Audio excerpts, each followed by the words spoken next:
ಈಗ ಒಂದು ರೀತಿಯಲ್ಲಿ ಒಂದಾಗಿದೆ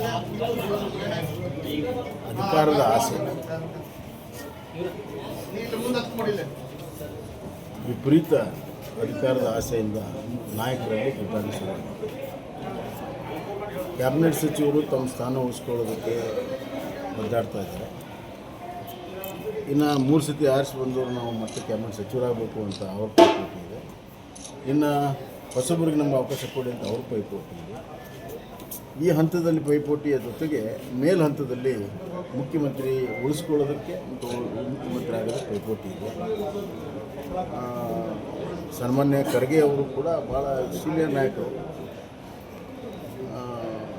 ನನಗೆ ಒಂದು ಅವಕಾಶ ನ್ಯಾಯಸಮ್ಮತವಾಗಿ ಸಿಗಬೇಕಾಗಿತ್ತು ಅನ್ನುವಂಥ ನೋವು ಅವ್ರ ಮನಸ್ಸಿನಲ್ಲಿದೆ.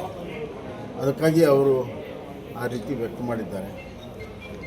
ಪ್ರಶ್ನೆ ಇಲ್ಲೇನು ಅಂತಂದರೆ, ಸಿದ್ದರಾಮಯ್ಯ ಮತ್ತು ಡಿ ಕೆ ಶಿವಕುಮಾರ್ ಅವರು ಹೈಕಮಾಂಡ್ ಅಂದರೆ ರಾಹುಲ್ ಗಾಂಧಿ, ಸೋನಿಯಾ ಗಾಂಧಿ, ಖರ್ಗೆ ಅಂತಾರೆ.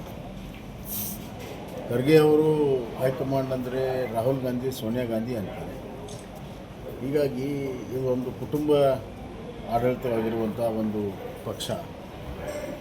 ಅಂತಿಮವಾಗಿ ರಾಹುಲ್ ಗಾಂಧಿ, ಸೋನಿಯಾ ಗಾಂಧಿ, ಪ್ರಿಯಾಂಕಾ ಗಾಂಧಿ ಯಾರು ಅವ್ರ ಮನಸ್ಸನ್ನು ಗೆಲ್ತಾರೆ ಅವರು ಸಿ ಎಮ್ ಆಗಿ ಉಳಿತಾರೆ, ಇಲ್ಲ ಸಿ ಎಮ್ ಆಗಿ ಆಗೋ ಪ್ರಯತ್ನ ನಡೀತಾ ಇದೆ.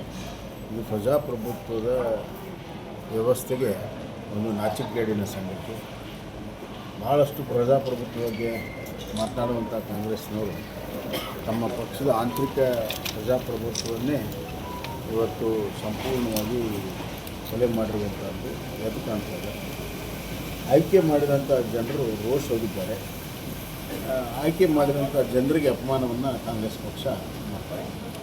ಕಡತಗಳ ವಿಲೇವಾರಿ ಆಗ್ತಾ ಇಲ್ಲ ಅಂತೇಳಿ ಒಂದು ಕಡೆ ಸಚಿವರು ಇಚ್ಛಾಶಕ್ತಿ ಇದ್ದರೂ ಕೂಡ ಅಧಿಕಾರಿಗಳು ಮಾಡ್ತಾ ಇಲ್ಲ. 82,000ಕ್ಕೂ ಹೆಚ್ಚು. ನೋಡಿ, ಯಾವಾಗ ರಾಜಕೀಯ ತಿಕ್ಕಾಟ ಪ್ರಾರಂಭ ಆಗುತ್ತೆ, ಸರ್ಕಾರ ಸಂಪೂರ್ಣವಾಗಿ ಸ್ಥಗಿತ ಆಗಿದೆ. ಸರ್ಕಾರ ಸಂಪೂರ್ಣವಾಗಿ ಸ್ಥಗಿತ ಆಗಿದೆ. ಯಾವುದೇ ಕೆಲಸ, ಸಾರ್ವಜನಿಕ ಕೆಲಸ ಯಾವುದೂ ಕೂಡ ಆಗ್ತಾಯಿಲ್ಲ. ಬಜೆಟ್ ಬಗ್ಗೆ ಮುಖ್ಯಮಂತ್ರಿಗಳು ಮಾತಾಡಿದ್ದಾರೆ. ಅವರ ಬಜೆಟ್ನಲ್ಲಿಯೇ ಕಳೆದ ವರ್ಷ ಸುಮಾರು 14,000 ಕೋಟಿ ರೂಪಾಯಿ ಬಜೆಟ್ನಲ್ಲಿ ಒದಗಿಸಿದ್ದನ್ನು ಅನುಷ್ಠಾನ ಮಾಡೋಕ್ಕಾಗಿಲ್ಲ. ಸುಮಾರು 14,000 ಕೋಟಿ. ಅದರ ಹಿಂದಿನ ಸದ್ಯನೂ ಕೂಡ ಸುಮಾರು 10,000ಕ್ಕಿಂತ ಹೆಚ್ಚು ಕೋಟಿ ಬಜೆಟಲ್ಲಿ ಒದಗಿಸಿದ್ರಿಂದ ಅನುಷ್ಠಾನಗೊಳಿಸೋಕ್ಕೆ ಸಾಧ್ಯ. ಹೀಗಾಗಿ ಸಿದ್ದರಾಮಯ್ಯ ಅವರ ಬಜೆಟ್ಗೆ ಯಾವುದೇ ರೀತಿಯ ಕಿಮ್ಮತ್ತಿಲ್ಲ. ಅಧಿಕಾರಿಗಳು ಕೆಲಸನ ಮಾಡ್ತಾ ಇಲ್ಲ. ಯಾವುದೇ ಕಡತಗಳ ವಿಲೇವಾರಿ ಅಲ್ಲ. ನೀವು ರಾಜಕೀಯವಾಗಿ ತಿಕ್ಕಾಟ ಮಾಡಿದಾಗ ಅಧಿಕಾರಿಗಳು ಯಾಕೆ ಕೆಲಸ ಮಾಡ್ತಾರೆ? ನನಗೆ ಗೊತ್ತಿದೆ, ಆಂತರಿಕವಾಗಿ ಸಿ ಎಮ್ ಒಂದು ಹೇಳಿದ್ರೆ ಡೆಪ್ಯೂಟಿ ಸಿ ಎಮ್ ಇನ್ನೊಂದು ಹೇಳ್ತಾರೆ. ಅದಕ್ಕೆ ಅಧಿಕಾರಿಗಳು ಹೆಂಗೆ ತೀರ್ಮಾನ ಮಾಡ್ತಾರೆ? ಕಂಟ್ರೋಲ್ ತಪ್ಪಿಬಿಟ್ಟಿದೆ ಅಂತೇಳಿ ಸಚಿವರಿಗೆ ಸಂಪೂರ್ಣವಾಗಿ ಸರ್ಕಾರ ನಿಂತೋಗಿದೆ. Government has stop, full stop, completely. ಜನರಿಗೋಸ್ಕರ, ಜನರ ದೃಷ್ಟಿಯಿಂದ ಈ ಸರ್ಕಾರ ಜೀವಂತವಾಗಿಲ್ಲ.